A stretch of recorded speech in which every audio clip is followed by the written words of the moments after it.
Traditional method ఏం చేస్తారంటే method 1 ఏమో 16 రోజులు పనిచేస్తాడు, ఏమో 16 రోజులు పనిచేస్తాడు అంటే ఒక రోజు వాడు 1/16 పని చేస్తాడు.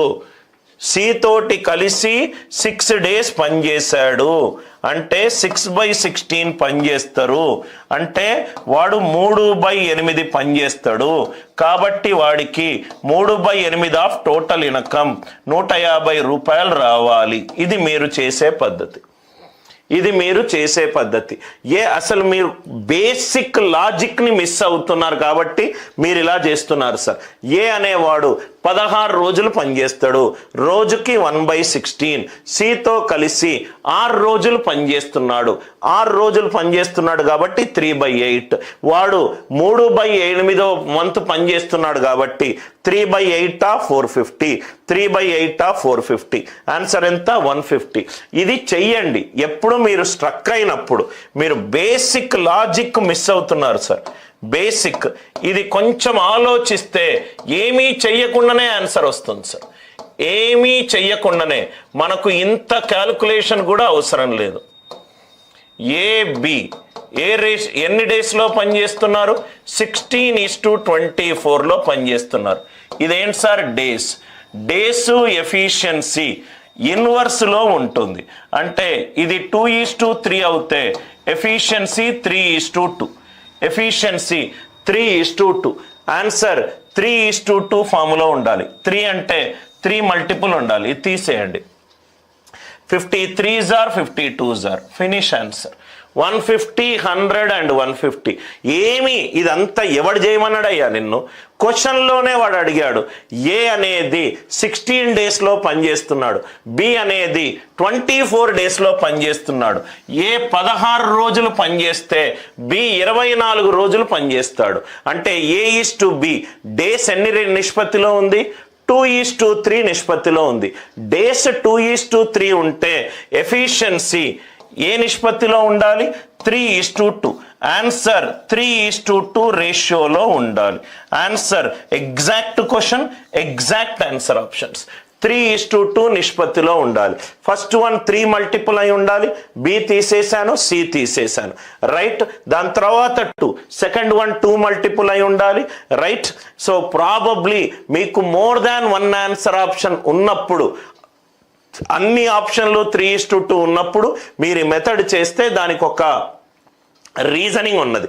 ఎగ్జాక్ట్ క్వశ్చన్స్ సార్, మీకు ఎగ్జామ్లో వచ్చిన exact questions with exact answer options. ఎందుకు నేను ఈ పాయింట్ చెప్తున్నాను సార్? ప్రీవియస్ క్వశ్చన్లో మనం ఒక పాయింట్ నేర్చుకున్నాము. ఏం నేర్చుకున్నాము? డేస్ అండ్ ఎఫిషియన్సీ అనేటి ఇన్వర్స్ రేషియోలో ఉంటుంది. డేస్ ఏ రేషియోలో ఇచ్చాడు? 2:3. టైం పీరియడ్ ఏ రేషియోలో ఉంటుంది? 3:2. ఆన్సర్ 3:2. ఏ వాల్యూ ఉంటే ఆ వాల్యూ 3:2. అరే నాకు 3కి ఇక్కడ 7కి సంబంధించి నాకేం కనబడట్లేదు, ఏమీ చేయాల్సిన అవసరం లేదు. 150:100 డేస్ ఎఫిషియన్సీ ఇన్వర్స్ రేషియోలో ఉంటుంది. 2 ఫ్యాన్లు కొన్నాడు sir. So cost price of 1 plus cost price of 2 is equivalent to 2160. మీకు టీచర్లు కూడా ఇలా రాస్తే అలానే అలవాటు అవుతుంది. CP1 plus CP2 it is 2160. ఒక ఫ్యాన్ ఏమో SP is equivalent to SP1 is profit మీద కొన్నాడు sir 1 plus 15%. SP is equivalent to CP into 1 plus profit. SP2 is equivalent to SP2 is equivalent to CP2 into 1 minus loss percentage. ఏమన్నాడు? No profit no loss అంటే total SP total selling price is equivalent to total cost price. Total selling price is equivalent to total cost price. అంతే కదా sir? మీరు equate చేస్తారు, answer వస్తుంది. అరే total selling price equivalent to total cost price. ఈ స్టేట్మెంట్కి అర్థం చెప్పండి sir. No profit no loss అంటే ఒక వస్తువు ఏ మీద 15 రూపాయలు లాభం వస్తే వస్తువు బి మీద 9 రూపాయలు లాస్ వచ్చింది. అప్పుడే నాకు no profit no loss. A and B అనేవి 2 వస్తువులు కొన్నాను, నో ప్రాఫిట్ నో లాస్ అంటే కొన్న ధర అమ్మిన ధరకు సమానము. ఇది ఎంతకైతే 15 రూపాయలు ఎక్కువ కమ్మితే నాకు వచ్చిందో అది తక్కువ కమ్మితే అదే వచ్చింది. ఈ 15A is equivalent to 9B ఎక్కడి నుంచి వచ్చింది సార్? కొంచెం ఆలోచించి చూడండి. మీరు ఇలా చేసినా మీకు ఆన్సర్ వస్తుంది. Total SP CP1 1 plus 15% plus CP2 into 1 minus 9%. CP ఇదంతా చేయాల్సిన అవసరం లేదు. మనం మ్యాథ్స్ని సింపుల్ లాజికల్గా చూస్తే చాలు. CP2 ఏమైంది sir? CP1 into 15 CP2 into 9. CP1ని ఏ అనుకున్నాను, CP2ని బి అనుకున్నాను. అరే నాకు లాభము నష్టము రాలేదయ్యా, దీని మీద నాకు 15 రూపాయలు ఎక్కువ వస్తే దాని మీద నాకు 9 రూపాయలు నష్టం వచ్చింది. సో కాబట్టి మొత్తము నో ప్రాఫిట్ నో లాస్కి వచ్చింది. ఇది చూడంగానే A by B ఏమైంది? 9/15. 9/15 అంటే 3/5. ఫస్ట్ వాల్యూ సెకండ్ వాల్యూ కంటే తక్కువ ఉండాలి. చూడంగానే ఇది ఎలిమినేట్ అయిపోయింది, ఇది ఎలిమినేట్ అయిపోయింది, ఇది ఎలిమినేట్ అయిపోయింది, ఇది ఎలిమినేట్ అయిపోయింది. Are you all with me? 3:5. 3:5లో ఏముంది చూడండి సార్, ఇది 0 0 cancel. 27 3s are 27 5s are 3:5. అరే నాకు ఇక్కడ 710లో 71 అనే ప్రధాన సంఖ్య కనబడుతుంది. 145 71 తోటి డివైడ్ కాదు. 3:2 వచ్చే ఛాన్సే లేదు. నేను ఒక వస్తువుని నో ప్రాఫిట్ నో లాస్లో కొన్నాను. అంటే మీకు ఒక చిన్న ఎగ్జాంపుల్గా చెప్పాలంటే, దీన్ని మ్యాథ్స్ ఇప్పుడు నేను 2 పెన్లు తీసుకున్నాను. దీని మీద నాకు 15 రూపాయలు ప్రాఫిట్ వచ్చింది, దీని మీద నాకు 9 రూపాయలు లాస్ వచ్చింది. రైట్? ఈ 2 కలిపితే కొంత కొన్నాను, దీని మీద ప్రాఫిట్ వచ్చింది, దీని మీద లాస్ వచ్చింది. మొత్తం కూడితే నాకు నో ప్రాఫిట్ నో లాస్ వచ్చింది. దీని మీద వచ్చిన ప్రాఫిట్ దీని మీద వచ్చిన లాస్ తోటి సమానము. 15A is equivalent to 9B.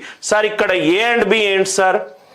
ఏ అనేది మొదటి వస్తువు యొక్క కాస్ట్ ప్రైస్, బి అనేది ఏంటి? రెండో వస్తువు యొక్క కాస్ట్ ప్రైస్. ఇదంతా మీరు సోది చెయ్యొద్దు సార్. ఇదంతా మీరు సోది చేసి టైం వేస్ట్ చేసుకోకూడదు. I hope the idea it is very much clear to you. మొదటి వస్తువు మీద వచ్చిన 15 రూపాయలు ప్రాఫిట్ రెండో వస్తువు మీద వచ్చిన 9 రూపాయల లాస్కి సమానమైనప్పుడే నాకు నో ప్రాఫిట్ నో లాస్ వస్తుంది. అందరికీ ఈ లాజిక్ అర్థమవుతే ఎస్ అని చెప్పి రిప్లై చేయండి. మనము మ్యాథ్స్ని కానీ రీజనింగ్ని కానీ చాలా తెలివితోటి సాల్వ్ చేస్తాం సార్. మొదటి వస్తువు 3, రెండో వస్తువు 5.